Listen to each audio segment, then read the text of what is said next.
Assalamualaikum warahmatullahi wabarakatuh.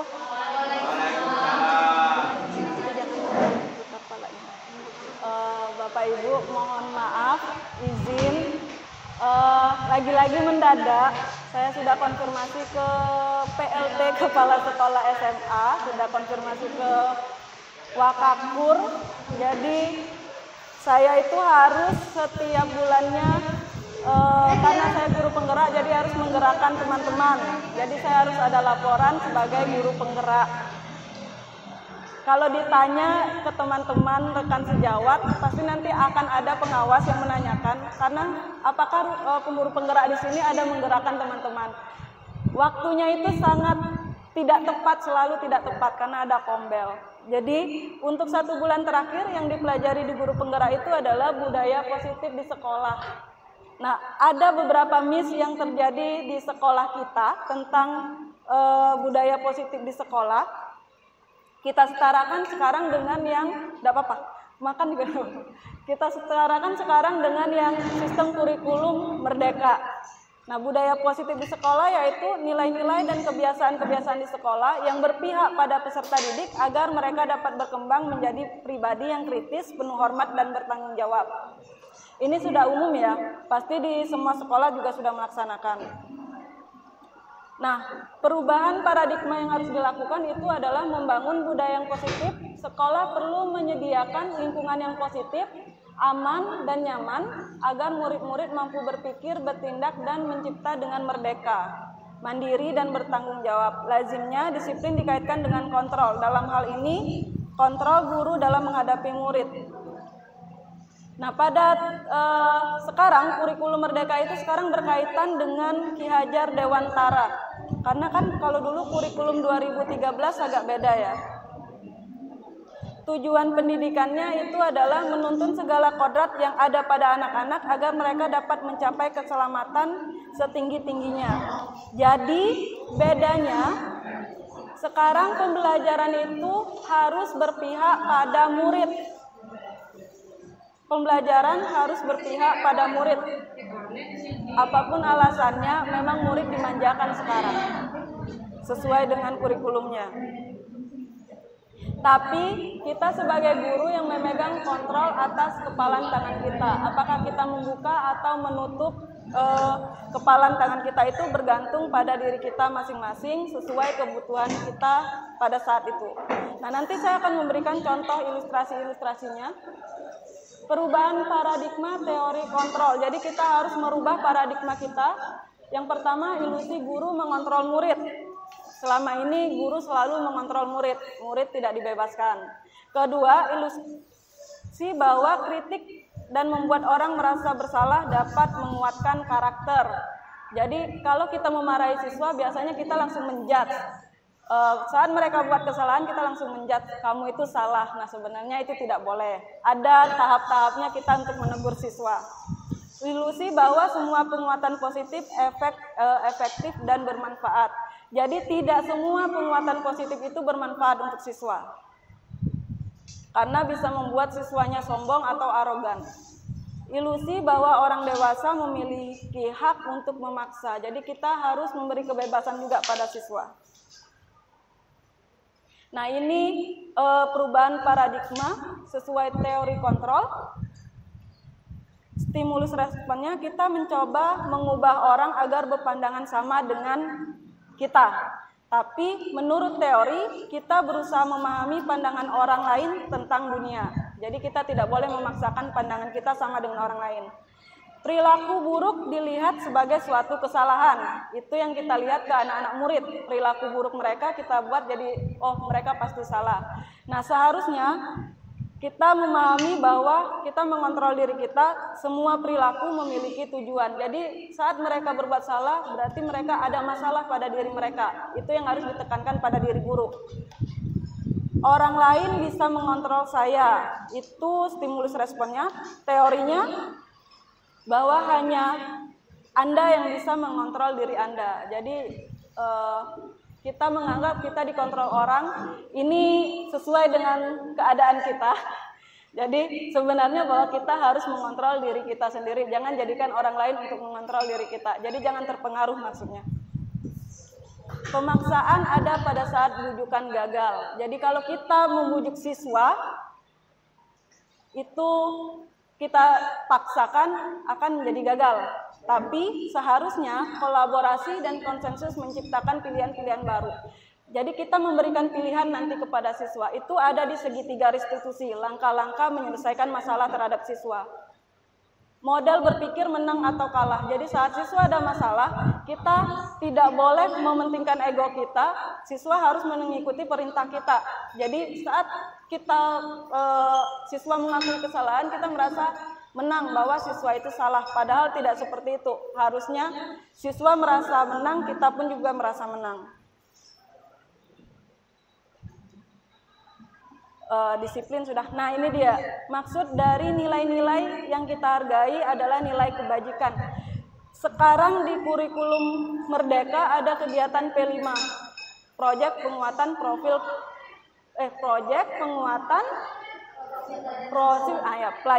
profil pelajar Pancasila. Yang kita sebut sehari-hari kan itu terus ya P5, tapi kita nggak tahu dimensi-dimensi apa yang mau kita ciptakan di profil pelajar Pancasila. Nah, jadi proyek-proyek yang kita lakukan itu harus mengacu pada 6 dimensi proyek profil Pancasila. Yang pertama, beriman bertakwa kepada Tuhan Yang Maha Esa. Kedua, mandiri, bernalar kritis, berkebinekaan global, bergotong royong, dan kreatif. Jadi proyek P5 itu harus mengacu pada ini, karena tujuan dibuat P5 itu adalah 6 dimensi ini. Kalau 6 dimensi ini tidak termasuk, maka proyek P5-nya itu tidak sesuai tujuan. Karena tujuan kita membuat proyek P5 itu tujuannya hanya ke 6 ini, dimensinya tercapai. Nah, berdasarkan kebutuhan dasar manusia, kita kembali ke siswa, murid. Ada 4, ada cinta kasih atau diterima, penguasaan, kesenangan, dan kebebasan. Ini yang kebutuhan dasar yang perlu diterima oleh murid, jadi tidak boleh diabaikan. Nah, kembali lagi yang saya bilang itu, jika siswa ada masalah, maka guru itu ada 5 posisinya, sebagai penghukum, pembuat merasa bersalah, sebagai teman, pemantau, atau manajer. Karena saya mempelajari ini di guru penggerak, jadi saya disuruh mengobservasi teman-teman semua, mohon maaf. Yang kita lakukan itu adalah nomor 1 dan nomor 2, yaitu penghukum dan pembuat merasa bersalah. Jadi untuk yang teman, pemantau, manajer itu belum kita lakukan, termasuk saya sendiri. Selama ini saya sebagai penghukum dan pembuat merasa bersalah jika ada siswa yang bermasalah. Nah, ini 5 posisi kontrolnya. Kalau penghukum itu kata-katanya seperti ini, kalau kamu tidak melakukannya, awas ya. Atau kalau kamu masih melakukan itu, nanti ibu kurangi nilainya. Nah, itu saya sebagai penghukum. Atau mengancam dengan nilai atau yang lainnya. Itu sebagai penghukum. Saya juga ikut melakukannya. Pembuat merasa bersalah. Kamu seharusnya sudah tahu, ibu lelah sekali mengatakannya, ibu stres. Itu sering kita lakukan dan saya juga sering dengar. Capek ibu dengan kelakuan kamu nih, itu aja. Kamu lagi. Ya kan? Nah, jadi sebenarnya itu adalah identitas gagal dari seorang guru. Harusnya bagaimana? Harusnya kita menjadikan murid itu teman. Contoh kata-katanya. Ayolah, lakukan demi ibu, jangan kayak gini lagi ya, nanti kita sama-sama perbaiki. 1. Atau bisa juga, masa kamu tidak mau, ingat tidak, ibu pernah bantu kamu waktu ini. Jadi kita membuat merangkul siswa secara teman. Yang kedua, sebagai pemantau. Pemantau itu kita punya peraturan kelas. Nah, ini nanti ada peraturan, ada keyakinan, jadi berbeda. Kita belum buat keyakinan. Di sekolah kita hanya buat peraturan, sedangkan di kurikulum Merdeka kita ada keyakinan kelas. Nah, kita punya keyakinan, jadi kita mengingatkan mereka bahwa ini ada peraturannya, jadi mereka berasa bersalah. Sebagai manajer adalah kita, kalau manajer itu lebih membuat siswa itu merasa bersalah sendiri, bukan kita yang ngomong kalau siswa itu bersalah. Gitu.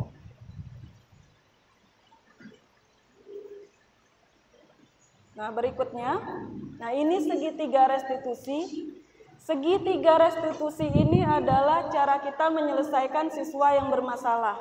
Ada 3 cara segitiga restitusi ya. Yang pertama, melalui restitusi guru, membantu murid menjadi lebih memiliki tujuan disiplin positif serta memulihkan dirinya setelah berbuat salah. Membantu murid untuk jujur pada diri sendiri dan mengevaluasi dampak dari kesalahan yang dilakukan dan memberikan penawaran, bukan paksaan. Jadi kalau ada murid yang salah, kita beri tawaran, kamu maunya bagaimana? Menurut kamu, tindakan kamu benar atau salah. Jadi buat mereka merasa bersalah sendiri. Jangan dipaksa, kamu salah atau enggak? Enggak, Bu. Kamu salah. Nah, itu enggak boleh. Jadi harus yakini mereka bahwa mereka salah. Tidak boleh dipaksakan. Ini ada segitiga restitusi. Ops. Nih. Ini nanti Bapak Ibu,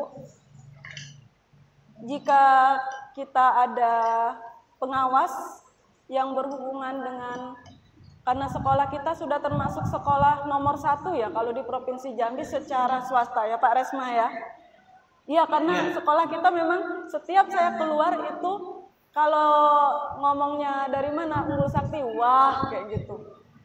Karena untuk prestasi itu kita di atas SMA 3. Satu-satunya sekolah yang mendapatkan dana imbas untuk SMA itu SMA Unggul Sakti. Jadi kita udah nomor 1, posisinya di swasta. Di negeri pun bahkan seperti itu ya. Iya kan? Ngalahin Mance, ngalahin TT, ngalahin SMA 3. Jadi posisinya memang sekarang itu teratas Unggul Sakti. Dan berimbas ke SMK, SMP, SD-nya. Ya kan? Padahal SMA-nya yang tinggi tapi semuanya jadi bagus.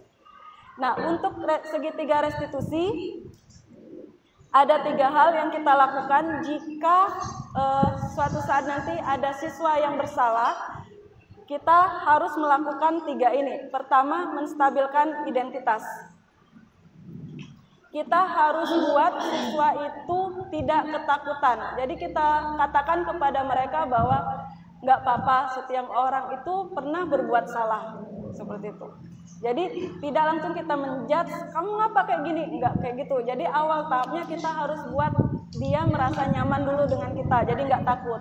Kita katakan bahwa kamu itu bukan satu-satunya orang yang melakukan kesalahan ini, seperti itu. Jadi buat mereka merasa tinggi dulu, tidak langsung jatuh. Lalu yang kedua, validitas tindakan yang salah. Kita kasih mereka penguatan lagi bahwa kamu tentu punya alasan untuk melakukan ini. Jadi kita tanya balik, kenapa mereka melakukan semua itu? Terus cari lagi, gali lagi, adakah cara yang lebih efektif untuk mendapatkan apa yang kamu butuhkan? Misalnya dia malas atau ngantuk di kelas, lalu kita tegur, nggak usah kita tegur secara marah, tapi kita tanya balik sama mereka. Kamu maunya seperti apa? Belajarnya yang bagaimana? Karena sekarang kita pembelajarannya diferensiasi. Nah, ini juga satu kesalahan kita karena kita sudah masuk kurikulum merdeka, kita belum pernah mendapatkan penguatan atau pengimbasan tentang sekolah tentang pembelajaran diferensiasi. Ya, Ibu Yuni pernah bertanya sama saya, bagaimana sih modul diferensiasi itu, ya kan? Intinya pembelajaran diferensiasi itu adalah pembelajaran yang berpihak pada murid. Jadi kita punya diagnosis awal, diagnostis ya Pak Resma ya. Iya. Pak Resma kan sekolah penggerak. Jadi ada siswa belajar berbeda-beda, ada auditori, visual dan lain-lain. Kinestetik. Iya, kinestetik, auditory gitu ya. Jadi kita harus buat modul atau RPP kita itu bisa mencakup semua gaya belajar siswa. Nah, bagaimana caranya? Itulah yang harus kita lakukan di kurikulum merdeka yang saat ini mungkin belum kita lakukan. Pembelajaran berdiferensiasi. Bagaimana kita merangkum gaya belajar siswa yang dengan audio, dengan visual, dan dengan gambar, dengan video, itu kita bisa rangkum di satu modul. Dan modul kita masih modul standar. Ya. Nah, yang ketiga adalah menanyakan keyakinan. Ini yang saya bilang tadi, ada kesepakatan-kesepakatan kelas. Yang kita buat saat ini adalah peraturan saja, belum ada kesepakatan. Harusnya di kurikulum Merdeka ada keyakinan kelas. Mungkin Pak Ahmad atau Pak Abdal nanti bisa ditambahkan, karena kurikulum Merdeka kan Pak. Nah, ini tahapan segitiga tadi, berbuat salah itu tidak apa-apa. Karena memang benar-benar kurikulum Merdeka kita berpihak pada murid. Jadi ada kata Ki Hajar Dewantara di guru penggerak itu, hampir semua guru menolak saat itu, saat kami baru pertama kali belajar. Tutornya bilang bahwa murid ini adalah guru ini adalah hambanya murid berdasarkan Ki Hajar Dewantara. Menolak kan Kak? Saya pun menolak dan guru-guru pun menolak. Iya, itu menurut perkataan Ki Hajar Dewantara, dan kurikulum Merdeka kan filosofinya Ki Hajar Dewantara. Maksudnya menghamba itu adalah memenuhi kebutuhan murid, berpihak pada murid. Tapi kata-katanya memang seperti itu. Guru menghamba pada murid. Nah, Bel yang boleh mengajar Bapak Ibu, saya akan terus. Nah, jadi tidak ada manusia yang sempurna. Jadi kita katakan bahwa murid itu bukan tidak salah. Kita harus mencari murid itu mengaku sendiri kesalahannya. Dan kita harus buat kesepakatan atau keyakinan kelas. Itu dari tahapan segitiga restitusi. Ya Bapak Ibu, mungkin cukup sekian saja yang dapat saya sampaikan.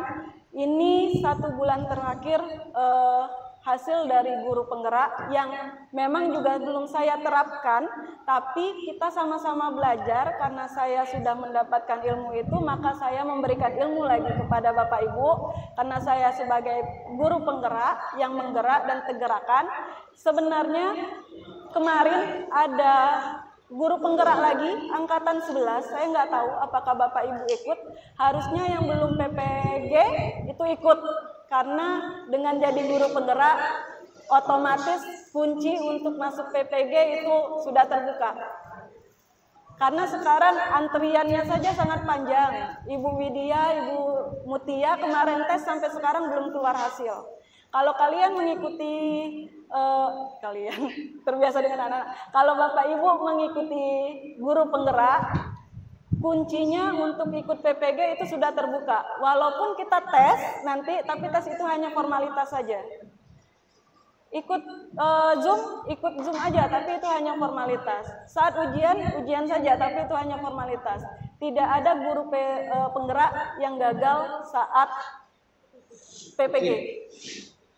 Ya kan Pak Resma ya, jadi sangat disayangkan. Kemarin saya mau menginfokan tapi saya takut dibilang terlalu vokal, jadi saya kira Bapak Ibu juga sudah tahu gitu. Ya udah, sekian dari saya Bapak Ibu, terima kasih atas perhatiannya. Wassalamualaikum warahmatullahi wabarakatuh.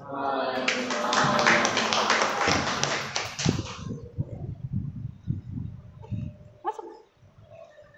Itu masukan bagus Pak Ahmad, Pak Abdal, dibuat di awal pembelajaran kesepakatan kelas. Yang guru dan studi kalau di sini dibuat ditempel di belakang pakai sticky note. Misalnya gimana? Misalkan kayak bullying. Ketika saya terjadi bullying, apa yang saya lakukan? Ketika saya dikorban, apa? Kemudian hal positif, hal negatif yang saya itu lakukan.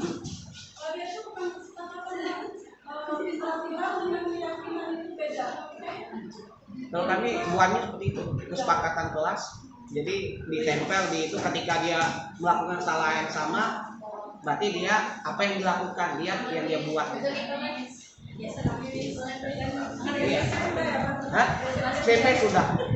Karena itu emang yang harus dianukan. Karena fokusnya ke bullying dengan itu sifat siswa. Ada bapak juga nih kalau ini. Ketika anak salah dia sudah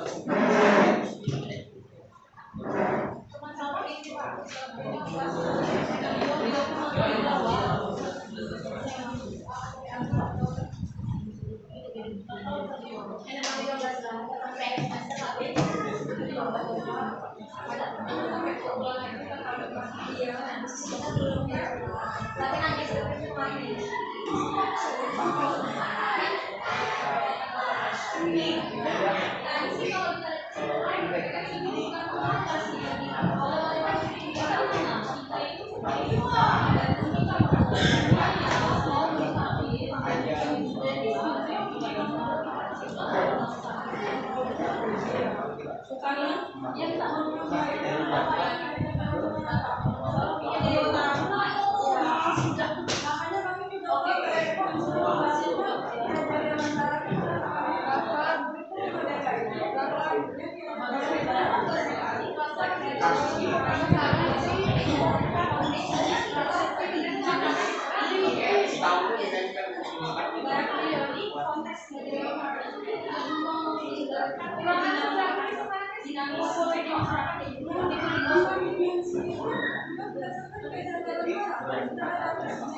Dari